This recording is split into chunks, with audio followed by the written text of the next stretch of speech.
கொடைக்கானலில் குவிந்துள்ள ஆயிரக்கணக்கான சுற்றுலா பயணிகள் உறைபனி, மிதமான வெப்பம், பனிமூட்டம் என மாறி மாறி வரும் இயற்கை சூழலை ரசித்து மகிழ்கின்றனர். புத்தாண்டு விடுமுறை காரணமாக தமிழகம் மட்டுமின்றி ஆந்திரா, கர்நாடகா, கேரளா உள்ளிட்ட மாநிலங்களில் இருந்தும் ஏராளமான சுற்றுலா பயணிகள் கொடைக்கானலுக்கு வந்துள்ளனர். இந்நிலையில் அங்கு அதிகாலை நேரத்தில் உறைபனி, பிற்பகலில் மிதமான வெயில், மாலை நேரத்தில் பனிமூட்டத்துடன் குளிர்ந்த காற்றும் வீசுகிறது.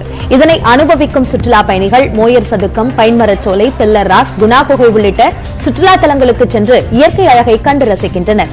மேலும் வெள்ளி நீர்வீழ்ச்சி, வட்டக்கானல் அருவிகளை பார்த்து ரசிப்பதுடன் படகு, சைக்கிள், குதிரைகளில் சவாரி சென்றும் மகிழ்கின்றனர்.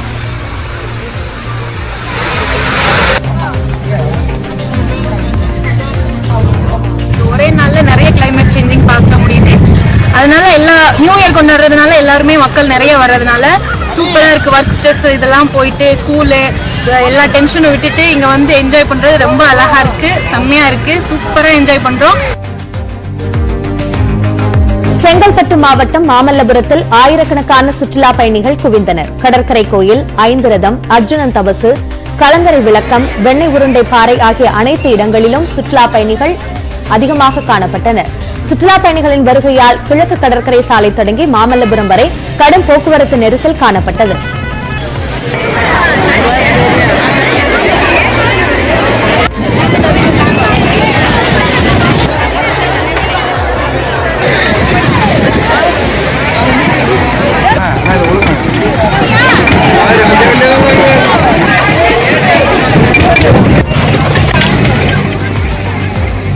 கிரௌட் ரொம்ப அதிகமா இருக்குது. கூட்டம் எல்லாமே ஜாலியா என்ஜாய் பண்ணலாம். இங்க இந்த இடத்துல வந்து சீசர் டெம்பிள் இருக்கு, அங்க பாத்துட்டு போலாம். ஜாலியா சுத்தி பார்த்தோம். மாமல்லபுரம் நல்லா இருந்துச்சு, பீச்லாம் ஜாலியா இருந்துச்சு.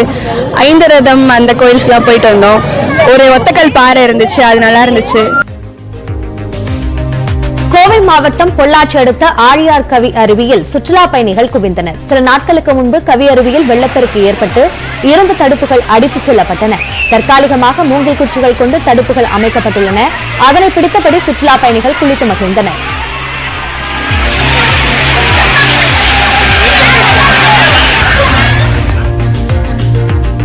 கன்னியாகுமரி மாவட்டத்தில் முக்கிய சுற்றுலா தலங்களில் ஒன்றாக திருப்பரப்பு விளங்குகிறது. குமரி குற்றாலம் என்று அழைக்கப்படும் திருப்பரப்பு அருவியில் சீராக தண்ணீர் கொட்டுவதால் சுற்றுலா பயணிகள் குவிந்தனர். புத்தாண்டையொட்டி காலை முதலே ஏராளமானோர் அருவியில் உற்சாகமாக நீராடினர். அத்துடன் அருவி வளாகத்தில் அமைந்துள்ள நீச்சல் குளத்திலும் குழந்தைகள் தங்களது பெற்றோருடன் குதூகலமாக குளித்து மகிழ்ந்தனர்.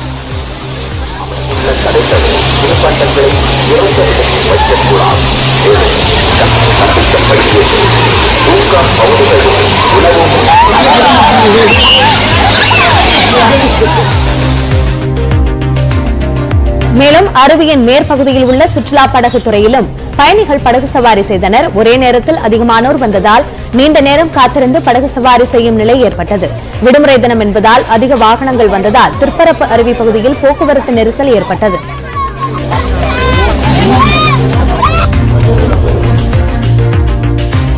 புத்தாண்டு விடுமுறையொட்டி தருமபுரி மாவட்டம் ஒகேனக்கலில் குவிந்த சுற்றுலா பயணிகள் அருவியில் குளித்தும் பரிசலில் சென்று மகிழ்ந்தனர். தமிழ்நாடு மட்டுமின்றி ஆந்திரா, கேரளா உள்ளிட்ட பல்வேறு மாநிலங்களில் இருந்து வந்திருந்த சுற்றுலா பயணிகள் மெயின் அருவி மற்றும் காவிரி கரையோரம் குளித்து மகிழ்ந்தனர்.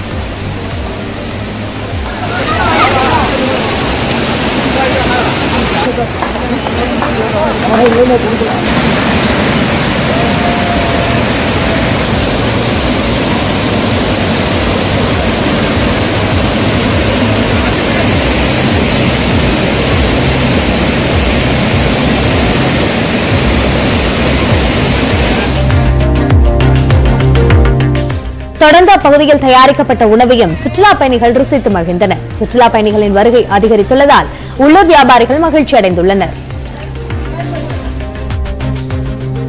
ஆயில் மசாஜ் பண்ணிட்டோம், போட்டில் போனோம், மீன் வறுவல், மீன் ஃப்ரை, மீன் குழம்பு, எல்லாம் ரசம் எல்லாமே வச்சு தராங்க.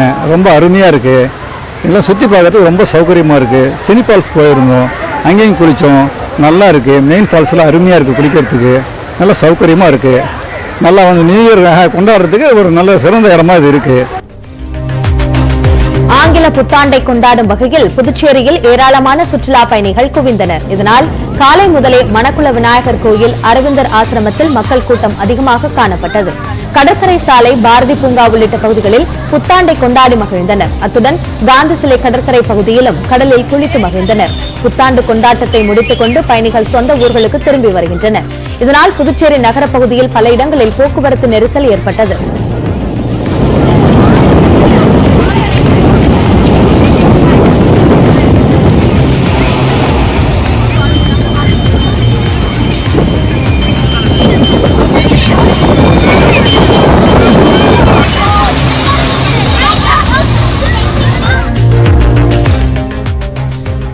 சிதம்பரம் அடுத்த பிச்சாவரத்திலும் ஆயிரக்கணக்கான சுற்றுலா பயணிகள் கூடி ஆங்கில புத்தாண்டை கொண்டாடுகின்றனர்.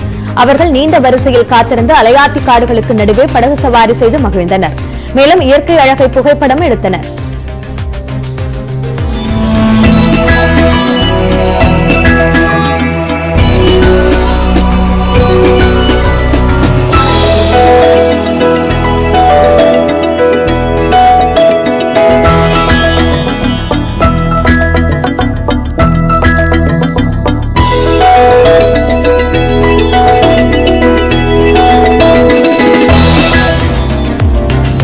வடகிழக்கு பருவமழை உரிய நேரத்தில் பெய்ததால் செங்கல்பட்டு மாவட்டம் மதுராந்தகம் அருகே வேடந்தாங்கலில் உள்ள ஏரி முழு கொள்ளளவை எட்டியுள்ளது.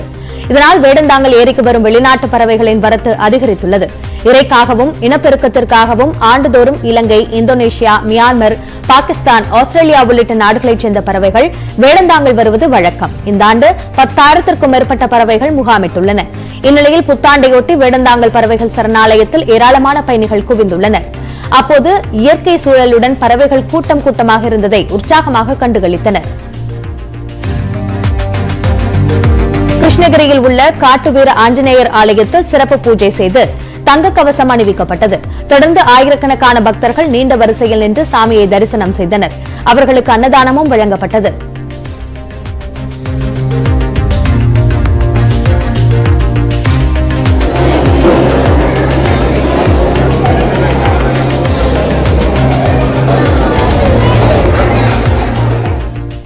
மகாராஷ்டிரா மாநிலம் நாசிக்கில் தொழிற்சாலையில் ஏற்பட்ட தீ விபத்தில் 2 பெண்கள் உயிரிழந்த நிலையில் 18 பேர் படுகாயமடைந்தனர்.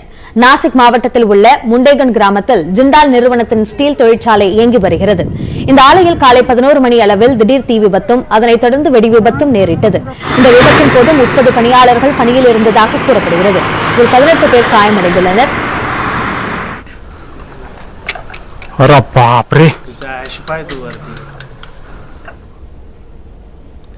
இடைநிலை ஆசிரியர்களுடைய உண்ணாவிரத போராட்டம் திரும்ப பெறப்பட்டிருக்கக்கூடிய நிலையில் அதன் பிரதிநிதி செய்தியாளர்களை சந்தித்து வருகிறார். அதனை நேரலையில் பார்க்கலாம். போராட்டத்தை நடத்தினோம். 200 ஆசிரியர்கள் மயக்க நிலை அடைந்தார்கள். இந்த ஒரு வேதனையான சூழ்நிலையை முதல்வர் அவர்கள் கவனத்திற்கு கொண்டு சென்று மாண்புமிகு பள்ளிக்கல்வித்துறை அமைச்சர் அவர்களும் முதல்வர் அவர்களும் தனி கவனம் செலுத்தி எங்களுடைய அந்த நியாயமான கோரிக்கை ஒரு அறிக்கையாக வெளியிட வேண்டும் என்ற அந்த வாதத்தை நாங்கள் முன்வைத்தோம். இன்றைக்கு முதல்வர் அவர்கள் எங்களுடைய இந்த கோரிக்கை குறித்த ஒரு அறிவிப்பை வெளியிட்டுள்ளார்கள்.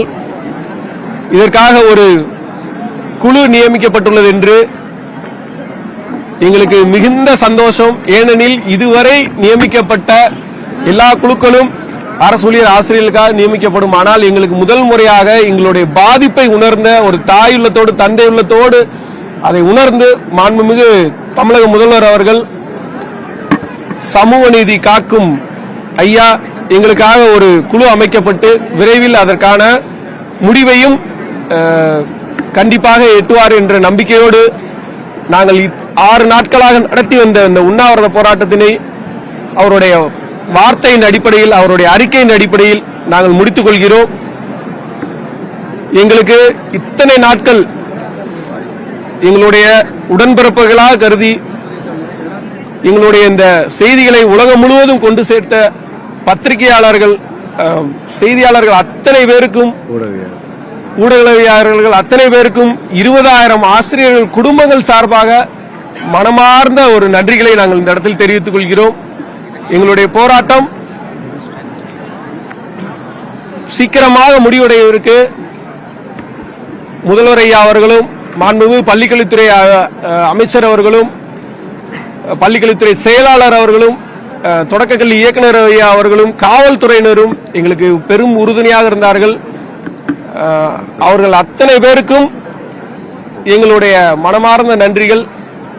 சீக்கிரமாக இந்த கோரிக்கை நிறைவேற்றப்பட்டு ஒரு வெற்றி மாநாட்டை நடத்தும் போது எங்களுக்கு அத்தனை உங்களுடைய செய்தியாளர்கள் நாங்கள் கண்டிப்பாக சந்திக்க வேண்டும். நீங்கள் இல்லை என்றால் நாங்கள் இன்றைக்கு இந்த அளவுக்கு வெளியே கொண்டு சென்றிருக்க முடியாது. எங்களால் இத்தனை ஒத்துழைப்பு கொடுத்த அத்தனை பேருக்கும் ஆசிரியர்கள் சார்பாக காலம் முழுவதும் நாங்கள் கடமைப்பட்டுள்ளோம்.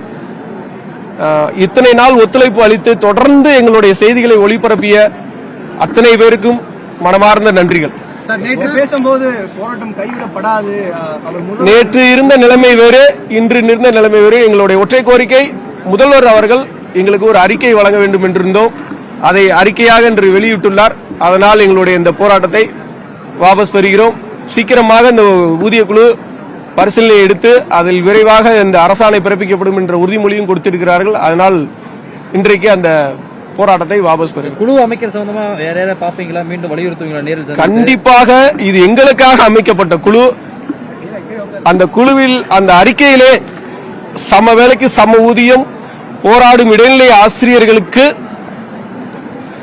ஒரு ஊதிய குழு நிர்ணயிக்கப்பட்டுள்ளது. அப்படி என்றுதான் குறிப்பிடப்பட்டுள்ளது. இது எங்களுக்கான குழு. நாங்கள் தொடர்ந்து இந்த குழுவில் எங்களுடைய தரப்பு நியாயத்தை தற்போதே புரிய வைத்து விட்டோம். இருப்பினும் எங்களுடைய தரப்பு நியாயத்தை எல்லாத்தையும் புரிய வைத்து இந்த சம வேலைக்கு சம ஊதியத்தை கண்டிப்பாக விரைவில் வெல்வோம். நாளைக்கு அத்தனை பேரும் பயிற்சியில் கலந்து கொள்வோம். மிக மிக விரைவாக அப்படி என்ற வார்த்தை சொல்லியிருக்கிறார்கள். as soon as possible. ஏற்கனவே நீங்க கடுமையான ஒரு காலங்களை கடந்து விட்டீர்கள், இனி காலதாமதம் இருக்காது என்ற வார்த்தையை சொல்லியிருக்கிறார்கள். தேங்க்யூ. இடைநிலை ஆசிரியர்களுடைய உண்ணாவிரத போராட்டம் கைவிடப்பட்டதை தொடர்ந்து அதன் பிரதிநிதியான அவர் செய்தியாளர்களை சந்தித்த போது, முதல்வருடைய அறிக்கையின் அடிப்படையில் தான் இந்த போராட்டத்தை நாங்கள் திரும்ப பெற்றுக் கொண்டதாக தெரிவித்திருக்கிறார். அரசு அமைத்த அந்த குழு மீது முழு நம்பிக்கை உள்ளதாக அவர் குறிப்பிட்டிருக்கிறார். மேலும் நாளை நடைபெற உள்ள பயிற்சியிலும் கலந்து கொள்ள இருப்பதாகவும் அவர் தெரிவித்திருக்கிறார். இதனால் தங்களுடைய 6 நாள் உண்ணாவிரத போராட்டம் முடிவுக்கு வருவதாக அன்பழகன் வளாகத்தில் உண்ணாவிரத போராட்டத்தில் ஈடுபட்ட ஆசிரியர்கள் தெரிவித்திருக்கிறார்கள். மேலும் அண்மைச் செய்திகளுக்கு இணைந்திருங்கள். இது நியூஸ் 18 தமிழ்நாடு.